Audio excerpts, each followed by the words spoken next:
మేము వడపర్తిపల్లి విలేజ్ నుంచి వచ్చాము. రిజిస్టర్ ఆఫీస్లో రిజిస్ట్రేషన్ చేసుకుంటే జిరాక్స్లు ఇస్తారనేసి అబద్ధం మాటలు చెప్తున్నారు అందరూ. అవన్నీ అవాస్తవాలు. ఇక్కడ రిజిస్ట్రేషన్ ఆఫీస్లో స్వచ్ఛందమైన సేవలు త్వరగా అందిస్తున్నారు. ఒరిజినల్ డాక్యుమెంట్సే మాకందరూ కూడా ప్రజలకి వచ్చే వాళ్ళకి ఎటువంటి ఇబ్బంది లేకుండా కూర్చొని పెట్టి మరి ఒరిజినల్ డాక్యుమెంట్సే ఇస్తున్నారు. కొంతమంది చెప్పే అపోహలను నమ్మద్దండి. దయచేసి ఈ యొక్క రిజిస్ట్రేషన్ కార్యాలయానికి సహకరించవలసిందిగా కోరుతున్నాము. మేము రాజమండ్రి సబ్ రిజిస్టర్ ఆఫీస్ నుంచి మాట్లాడుతున్నామండి. రిజిస్ట్రేషన్ నిమిత్తం మేము ఈ ఆఫీస్కి వచ్చాము. నాకు నిన్న ఈ రిజిస్టర్ ఆఫీస్లో రిజిస్ట్రేషన్ జరిగింది నా పేరు మీద. అయితే మీడియాలోని యూట్యూబ్లోని ప్రచారం అవుతున్న పీడిఎఫ్ డాక్యుమెంట్స్ ఇస్తామని, డాక్యుమెంట్లో జిరాక్స్ మాత్రమే మీరు పొందాలని ఇలా తప్పుడు ప్రచారాలు జరుగుతున్నాయి. అలాగేం కాదు.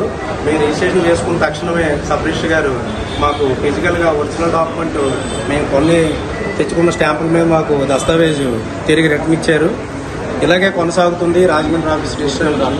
ఒరిజినల్ డాక్యుమెంట్ తిరిగి మేము రిజిస్ట్రేషన్ అయిన వెంటనే పొందామని మాకు ఒరిజినల్ డాక్యుమెంట్లు ఇచ్చి మా సబ్ రిజిస్టర్ గారు మాకు ఒరిజినల్ డాక్యుమెంట్లు ఇచ్చారని ఇవ్వండి. మాకు ఇచ్చిన డాక్యుమెంట్స్ ఇవి. ఫిజికల్గా మేము ఒరిజినల్ డాక్యుమెంట్స్ రిటర్న్ పట్టుకెళ్తున్నాం. ఏ విధమైన జిరాక్స్లు కానీ పీడిఎఫ్లు కానీ మాకు ఏం పెట్టలేదు. ఇది వాస్తవం.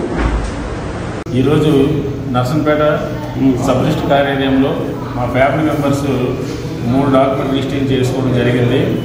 దీన్ని వెంటనే సబ్ రిజిస్టర్ గారు జరిపించి తర్వాత ఈ ఒరిజినల్ డాక్యుమెంట్స్ మాకు అందజేయడం జరిగింది. అంతే తప్ప ఆ జిరాక్స్లు ఇవ్వడం అనేది అవాస్తవం. అందరికి కూడాను ఒరిజినల్ డాక్యుమెంట్స్ అనేవి ఇంటి ఇవ్వడం జరుగుతుంది. ఈ విధంగా త్వరగా ఇచ్చినందుకు సబ్ రిజిస్టర్ గారికి ధన్యవాదాలు తెలియజేస్తున్నాను. ఓకేనండి. గుడ్ మార్నింగ్ అండి. నా పేరు ప్రసాద్. మా అమ్మగారు మేము చంద్రపూర్ రిజిస్టర్ ఆఫీస్ రిజిస్ట్రేషన్ చేయించుకోవడానికి వచ్చాము. ఏంటంటే ఇక్కడ రిజిస్ట్రేషన్ జరిగిపోయినాయి. మా అమ్మగారు మాకు రాసిచ్చారు. డాక్యుమెంట్ కూడా మాకు వితిన్ 15 నిమిషాల్లో మాకు డాక్యుమెంట్ అని ఇవ్వడం జరిగింది. బయట ఏంటంటే ప్రచారం ఎలా ఉందంటే డాక్యుమెంట్ ఇవ్వట్లేదు రిజిస్టర్ ఆఫీసులు అనేది ప్రచారం జరుగుతూ ఉన్నాయి. కానీ మాకేంటంటే పావు గంటలో డాక్యుమెంట్ మా చేతికి ఇవ్వడం కూడా జరిగింది. Thank you very much.